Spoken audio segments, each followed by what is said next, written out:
ንስር አሞራ እስከ 70 ዓመት መኖር ይችላል። ይህም ሊሆን የቻለው ጠንካራና ብርቱ ስለሆነ ነው። እያንዳንዱ ንስር አሞራ ከ40 ዓመት በኋላ ከባድ ውሳኔ እንዲወስን ይገደዳል። ጥፍሮቹ እንደ ቀድሞ ስል ስለማይሆኑ ለማደን በቂ አይደሉም።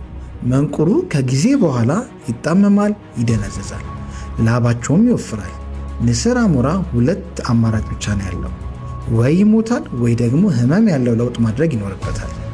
ይህ ህመም ያለው ለውጥ ሲያደርግ ንስር አሞራ ወደ ተራራ ሄዶ መንቁሩን አለት ላይ መስበር አለበት።